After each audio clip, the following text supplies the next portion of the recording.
गरुड़ पुराण 15वां अध्याय। गरुड़ जी ने कहा, धर्मात्मा व्यक्ति स्वर्ग के भोगों को भोग कर पुनः निर्मल कुल में उत्पन्न होता है, इसलिए माता के गर्भ में उसकी उत्पत्ति कैसे होती है, इस विषय में बताइए।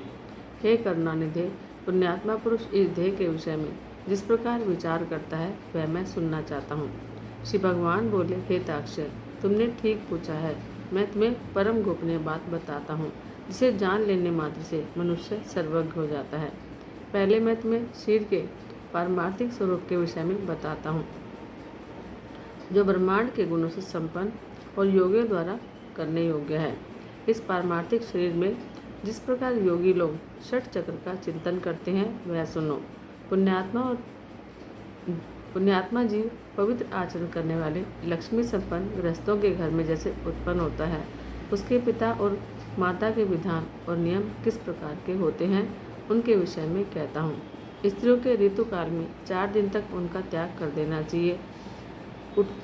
उतने समय तक उनका मुख भी ना देखे, क्योंकि उस समय उनके शरीर में पाप का निवास रहता है। चौथे दिन वस्त्रों से स्नान करने के बाद वह नारी शुद्ध होती है तथा 1 सप्ताह के बाद पितरों और देवताओं के पूजन अर्चन और व्रत करने के योग्य होती है। 1 सप्ताह के मध्य में जो गर्भ धारण होता है उससे मलिन वृत्ति वाली संतान का जन्म होता है। प्राय ऋतुकाल के 8वें दिन गर्भाधान से पुत्र की उत्पत्ति होती है। ऋतुकाल के अनंतर समरात्रि में गर्भाधान होने से पुत्र और अयुग्म रात्रि में गर्भाधान से कन्या की उत्पत्ति होती है। इसलिए पहले की 7 रात्रियों को छोड़कर युग्म की रात्रियों में ही समागम करना चाहिए। स्त्रियों के ऋतुदर्शन से सामान्यतः 16 रात्रि तक ऋतुकाल बताया गया है। 14वीं रात्रि को गर्भाधान होने पर गुणवान, भाग्यवान और धार्मिक उत्पन्न होता है। प्राकृतिक जीवों को गर्भाधान के निमित्त उस रात्रि में गर्भाधान का अवसर प्राप्त नहीं होता। 5वें दिन स्त्री को मधुर भोजन करना चाहिए। कड़वा, खारा, तीखा, उष्ण भोजन से दूर रहना चाहिए। तब स्त्री का गर्भाशय औषधि का पात्र हो जाता है और उसमें संस्थापित बीज अमृत की तरह सुरक्षित रहता है। उस औषधि क्षेत्र में गर्भाधान करने वाला स्वामी अच्छे फल को पाता है। तांबूल खाकर, पुष्प और शिखंड से युक्त होकर और पवित्र वस्त्र धारण करके मन में धार्मिक भाव को रखकर पुरुष को सुंदर शैया पर सहवास करना चाहिए। गर्भाधान के समय पुरुष की मनोवृत्ति जिस प्रकार की हो उस प्रकार के स्वभाव वाला जीव गर्भ में प्रवेश होता है। बीज का स्वरूप धारण करके चैतन्य अंश पुरुष के शुक्र में स्थित रहता है। पुरुष की काम वासना, चित्तवृत्ति और शुक्र जब एकत्व को प्राप्त होते हैं तब स्त्री के गर्भाशय में पुरुष द्रवित होता है। स्त्री के गर्भाशय में शुक्र और शोणित के संयोग से पिंड की उत्पत्ति होती है। गर्भ में आने वाला सुकृति पुत्र माता पिता को परम आनंद देने वाला होता है। उसके पुंसवन आदि स्मृत संस्कार किए जाते हैं। पुण्यात्मा पुरुष ग्रहों की उस स्थिति में जन्म प्राप्त करता है।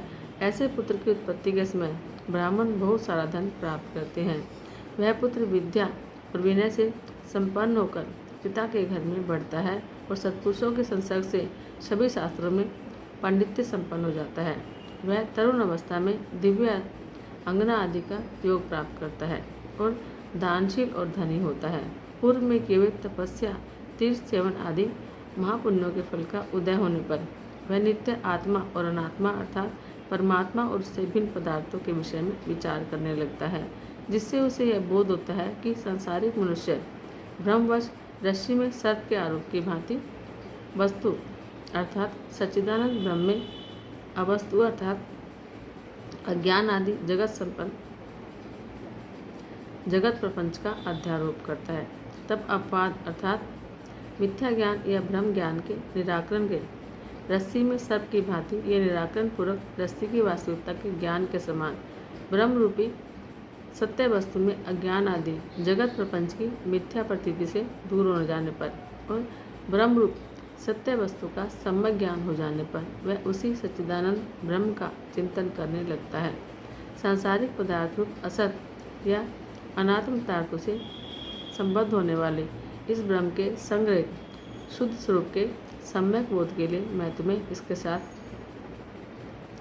संबद्ध प्रतीत होने वाली पृथ्वी आदि अनात्म वर्ग के पंच महाभूत आदि के गुणों को बताता हूँ। पृथ्वी, जल, अग्नि, वायु, आकाश, ये 5 स्थूल भूत कहे जाते हैं। यह शरीर इन्हीं 5 भूतों से बना है, इसलिए 5 भौतिक कहलाता है। हे खगेश्वर, त्वचा, हड्डी, नाड़ियाँ, रोम और मांस, ये 5 भूमि के गुण हैं। यह मैंने तुम्हें बताया है। लार, मूत्र, वीर्य, मज्जा और रक्त, ये 5 जल के गुण कहे गए हैं। अब तेज के गुण सुनो। पक्षियों के द्वारा सर्वत्र क्षुधा, तृषा, आलस्य, निद्रा और कांति, ये 5 गुण तेज के कहे गए हैं। सिकुड़ना, दौड़ना, लांघना, फैलाना, चेष्टा करना, ये 5 गुण वायु के कहे गए हैं। अब शब्द, छिद्र, गांभीर्य, श्रवण और समस्त तत्वों को आश्रय प्रदान करना, ये 5 गुण तुम्हें प्रथमपूर्वक आकाश के जानने चाहिए। पूर्वजन्म के कर्मों से अधिवासित मन, बुद्धि, अहंकार, चित्त, यह अंतःकरण चतुष्टय कहा गया है। अब कान, त्वचा, जिह्वा, नेत्र, नासिका, ये ज्ञानेंद्रिय हैं। वाक, हाथ, पैर, गुदा, उपस्थ, ये कर्मेंद्रिय हैं। दिशा, वायु, सूर्य, प्रचेता, सूर्य कुमार, ये ज्ञानेंद्रिय हैं। के और बनी, इंद्र, विष्णु, मित्र और प्रजापति, ये कर्मेंद्रिय के देवता कहे गए हैं। देह के मध्य में ईड़ा, पिंगला, सुषुम्ना, गांधारी, गज्जिह्वा, पूषा, यशस्विनी, अलम्बुसा, कुहू और शंकरी, ये 10 प्रधान नाड़ियाँ स्थित हैं। प्राण, अपान, समान, उदान, व्यान, नाग, कुर्म, कुकल, देवदत्त और धनंजय, ये 10 वायु हैं। हृदय में प्राण वायु, गुदा में अपान वायु, नाभि मंडल में समान वायु, कंठ देश में उदान वायु, संपूर्ण शरीर में व्यान वायु व्याप्त रहती है। डकार या वमन नाग वायु हेतु है, जिसके द्वारा उन्मीलन होता है, वह कुर्म वायु कहा जाता है। त्रिकल नामक वायु भूख को उद्दीप्त करता है। देवदत्त नाम वायु जवाई गिराता है। सर्वव्यापी धनंजय वायु मृत्यु के पश्चात भी मृत शरीर को नहीं छोड़ता। ग्रास के रूप में खाया गया अन्न सभी प्राणियों के शरीर को पुष्ट करता है। उस पुष्टिकारक अन्न के सारांशभूत रस को ध्यान नाम का वायु शरीर के सभी नाड़ियों में पहुँचाता है। उस वायु के द्वारा मुक्त आहार 2 भागों में बांट दिया जाता है। गुदा भाग में प्रविष्ट होकर सम्यक रूप से अन्न और जल को अलग अलग करके अग्नि के ऊपर जल और जल के ऊपर अन्न को करके अग्नि के नीचे यह प्राण वायु स्वतः स्थित होकर उस अग्नि को धीरे धीरे धोखता है। उसके बाद धोखे जाने पर मल और रस को अलग कर देता है। तब वह व्यान वायु उस रस को संपूर्ण शरीर में पहुंचाता है। शरीर में अलग किया गया ये मल आदि शरीर के कार्य नासिका आदि 12 छिद्रों से बाहर निकलता है। कान, आँख, नासिका, जिह्वा, नख, गुदा, गुप्तांग, शिराएं, समस्त शरीर में स्थित रोम और लोम, ये 12 मल के निवास स्थान है। जैसे सूर्य से प्रकाश प्राप्त करके प्राणी अपने अपने कर्मों में प्रवृत्त होते हैं, उसी प्रकार चैतन्य से सत्ता प्राप्त करके ये सभी वायु अपने अपने कर्म में प्रवृत्त होते हैं। उसी प्रकार चैतन्य अंश से सत्ता प्राप्त करके ये सभी वायु अपने अपने कर्म में लग जाते हैं। एक अब नर देह के 2 रूपों के विषय में सुनो। एक व्यवहारिक और दूसरा पारमार्थिक है। हे विंतासुत, व्यवहारिक शरीर में 3.5 करोड़ रोम, 7 लाख केश, 20 नख और 32 दांत सामान्यतः बताए गए हैं। इस शरीर में 1000 पल मांस, 100 पल रक्त, 10 पल मेदा, 70 पल त्वचा, 12 पल मज्जा, 3 पल महारक्त होता है। पुरुष के शरीर में 2 कुड़व शुक्र और शरीर के शरीर में 1 कुड़व रज होता है। संपूर्ण शरीर में 360 हड्डियाँ कही गई हैं। शरीर में स्थूल और सूक्ष्म रूप से करोड़ों नाड़ियाँ हैं। उसमें 50 पल पित्त और उसका आधा 25 पल कफ बताया गया है। सदा होने वाले विष्ठा और मूत्र का प्रमाण निश्चित नहीं किया गया है। व्यवहारिक शरीर इन उपयुक्त गुणों से युक्त है। पारमारिक शरीर में सभी 14 वन, सभी पर्वत, सभी द्वीप और सभी सागर और सूर्य आदि ग्रह सूक्ष्म रूप से विद्यमान रहते हैं। पारमार्थिक शरीर में मूलाधार आदि 6 चक्र होते हैं। ब्रह्मांड में जो गुण कहे गए हैं वे सभी इस शरीर में स्थित हैं। योगियों के धारणास्पद इन गुणों को मैं बताता हूँ, जिनकी भावना करने से जीव विराट स्वरूप का भागी हो जाता है। पैर के तलवे में तल्लोक और पैर के ऊपर भीतरलोक जानना चाहिए। उसी प्रकार जानों में सुतरलोक और जांघों में महातरलोक जानना चाहिए। शक्ति के मूल में तलातल, गुह स्थान में रसातल, कटि प्रदेश में पाताल। इस प्रकार पैरों के तलवों से लेकर कटि तक 7 अधोलोक कहे गए हैं। नाभि के मध्य में भुवरलोक, नाभि के ऊपर भंवरलोक, हृदय में स्वरलोक, कंठ में महरलोक, मुख में जनलोक, ललाट में तपोलोक, ब्रह्मरंध्र में सत्यलोक स्थित है। इस प्रकार 14 लोक परमार्थिक स्थिति में स्थित हैं। त्रिकोण के मध्य में मेरु, अधः कोण में मंदर, दाहिने कोण में कैलाश, वाम कोण में हिमाचल, ऊर्ध्व रेखा में निषद, दाहिनी ओर की रेखा में गंधमादन, बाईं ओर की रेखा में रमणाचल नामक पर्वत स्थित हैं। ये 7 कुल पर्वत इस परमार्थिक शरीर में है। अस्थि में जम्बूद्वीप, मज्जा में शाकद्वीप, मांस में कुशद्वीप, शिराओं में क्रौंचद्वीप, त्वचा में शाल्मली द्वीप, रोम समूह में गोमेर द्वीप, नख में पुष्कर द्वीप की स्थिति जाननी चाहिए। फिर सागरों की स्थिति इस प्रकार है। हे विंतासुत, क्षार समुद्र मूत्र में, क्षीर सागर दूध में, सुरा का सागर कफ में, घी का सागर मज्जा में, रस का सागर शीरस रस में और दधि सागर रक्त में स्थित समझना चाहिए। स्वादुदक सागर को लंबिका स्थान यानी कंठ के लटकते भाग में समझना चाहिए। नाड़ चक्र में सूर्य, बिंदु चक्र में चंद्रमा, नेत्रों में मंगल, हृदय में बुध को स्थित समझो। विष्णु स्थान अर्थात नाभि में स्थित मणिपूरक चक्र में बृहस्पति और शुक्र में शुक्र स्थित है और नाभि स्थान यानी गोलक में शनैश्चर स्थित है। मुख में राहु स्थित है। वायु स्थान में केतु स्थित है। इस प्रकार समग्र ग्रहमंडल इस परमार्थिक शरीर में विद्यमान है। इस प्रकार अपने शरीर में समस्त ब्रह्मांड का चिंतन करना चाहिए। प्रभात काल में सदा पद्मासन में स्थित होकर 6 चक्रों का चिंतन करें और यथोक्त क्रम से अजपा जाप करें। अजपा नाम की गायत्री मुनियों को मोक्ष देने वाली है। इसके संकल्प मात्र से मनुष्य सभी पापों से मुक्त हो जाता है। हे ताक्षय सुनो, मैं तुम्हें अजपा जाप का उत्तम क्रम बताता हूँ, जिसको करने से जीव भाव से मुक्त हो जाता है। मूलाधार, स्वादिष्ठान, मणिपूरक, अनाहत, विशुद्ध, आज्ञा, इन्हें 6 चक्र कहते हैं।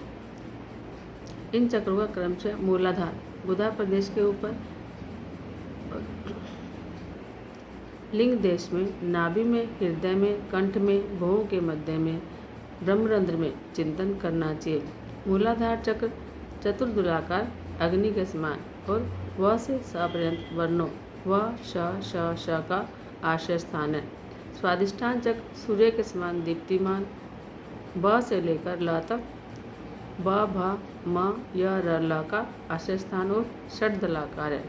मणिपूरक चक्र रक्तिम आभा वाला 10 दलाकार और ड से लेकर फ तक यानी ड ढ न त थ ध ध न प फ का आधार है।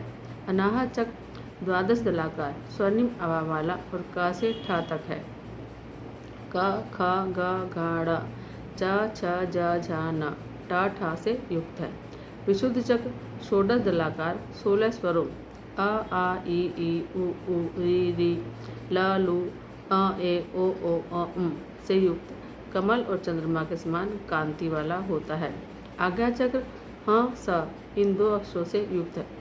द्विदलाकार और रक्तिम वर्ण का है। उसके ऊपर ब्रह्मरंध्र में दैदीप्यमान सहस्त्र दल कमल वाला चक्र है, जो कि सदा सत्यमय, आनंदमय, शिवमय, ज्योतिर्मय और शाश्वत है। इन चक्रों में क्रमशः गणेश, ब्रह्मा, विष्णु, शिव, जीवात्मा, गुरु और व्यापक ब्रह्म का चिंतन करना चाहिए। अर्थात मूलाधार चक्र में गणेश का, स्वादिष्ठान चक्र में ब्रह्मा जी का, मणिपूरक चक्र में विष्णु का, अनाहत चक्र में शिव का, विशुद्ध चक्र में जीवात्मा का, आज्ञा चक्र में गुरु का, सहस्रार चक्र में सर्वव्यापी परब्रह्म का चिंतन करना चाहिए। विद्वानों ने एक दिन रात में 21,600 श्वासों की सूक्ष्म गति कही है। हाँ का उच्चारण करते हुए श्वास बाहर निकलता है और स की ध्वनि करते हुए अंदर जाता है। इस प्रकार तात्विक रूप से जीव हंस इस मंत्र से परमात्मा का निरंतर जप करता रहता है। जीव के द्वारा अहोरात्र में किए जाने वाले इस अजपा जाप के 600 मंत्र गणेश के लिए, 6000 ब्रह्मा के लिए, 6000 विष्णु के लिए, 6000 शिव के लिए, 1000 जीवात्मा के लिए, 1000 गुरु के लिए, 1000 मंत्र चिदात्मा के लिए निवेदन करने चाहिए। श्रेष्ठ संप्रदाय विता अरुण आदि मुनि इन 6 चक्रों में ब्रह्मयुग के किरण में स्थित के रूप में स्थित गणेश आदि देवताओं का चिंतन करता है। ब्रह्मयुग किरण को कहते हैं। शुक्र आदि मुनि भी अपने शिष्यों को इनका उपदेश देते हैं। अतः महापुरुषों की प्रवृत्ति को ध्यान में रखकर विद्वानों को हमेशा इन चक्रों में देवताओं का स्थान करना चाहिए, देवताओं का ध्यान करना चाहिए। सभी चक्रों में अनन्य भाव से उन देवताओं की मानस पूजा करके गुरु के उपदेश से अजपा गायत्री का जाप करें। इसके बाद ब्रह्मरंध्र में अधोमुख रूप में स्थित शेष दल कमल में हंस पर विराजमान वर और अभय मुद्रायुक्त दोनों हाथों की स्थिति वाले श्री गुरु का ध्यान करें। गुरु चरणों से निकली हुई अमृतमयी धारा से अपने शरीर को प्रलाक्षित कर होता हुआ चिंतन करें। फिर पंचोपचार से पूजा करके स्तुति से प्रणाम करें। फिर कुंडली का ध्यान करना चाहिए जो 6 चक्रों में 3.5 वलय में स्थित है और आरोह और अवरोह के रूप में 6 चक्र में संचरण करती है। फिर ब्रह्मरंध्र से बहिर्गत सुषुम्ना नामक धाम यानी कि प्रकाश मार्ग का ध्यान करें। उस मार्ग से जाने वाले पुरुष विष्णु के परम पद को पाते हैं। फिर इसके बाद ब्रह्म मुहूर्त में मेरे द्वारा चिंतित आनंद स्वरूप स्वप्रकाश सनातन रूप का सदा ध्यान करना चाहिए। इस प्रकार गुरु के उपदेश से मन को निश्चल बनाए। अपने प्रयत्न से ऐसा नहीं करे क्योंकि गुरु के उपदेश के बिना साधक का पतन हो सकता है। इस प्रकार अंतर्याग संपन्न करके बहिर्याग का अनुष्ठान करना चाहिए। स्नान और संध्या आदि कर्मों को करके मनुष्य विष्णु और शिव की पूजा करनी चाहिए। देह का अभिमान रखने वाले अर्थात 5 भौतिक शरीर को ही अपना शरीर मानने वाले व्यक्तियों की वृत्ति अंतर्मुखी नहीं हो सकती। इसलिए उनके लिए सरलतापूर्वक की जा सकने वाली मेरी भक्ति ही मोक्ष साधिका हो सकती है। यद्यपि तपस्या और योग साधना आदि भी मोक्ष के मार्ग हैं, तो भी इस संसार चक्र में फंसे हुए व्यक्तियों के उद्धार के लिए मेरा भक्ति मार्ग समीचीन उपाय है। ब्रह्मा आदि देवों ने वेद और शास्त्र का पुनः पुनः विचार करके 3 बार ये सिद्धांत सुनिश्चित किया है। यज्ञ आदि सत्कर्म भी अंतःकरण की शुद्धि के लिए है और इस शुद्धि के फलस्वरूप मेरी भक्ति प्राप्त होती है, जिसे प्राप्त करके व्यक्ति पुनः जन्म मरण आदि दुखों से पीड़ित नहीं होता। हे ताक्षय, जो सुकृति मनुष्य इस प्रकार का आचरण करता है वह मेरी भक्ति के योग से सनातन मोक्ष पद प्राप्त करता है। इस प्रकार गरुड़ पुराण के अंतर्गत सारोद्धार में सुकृति जन्म आचरण निरूपण नामक 15वां अध्याय पूरा हुआ। जय जय श्री हरि।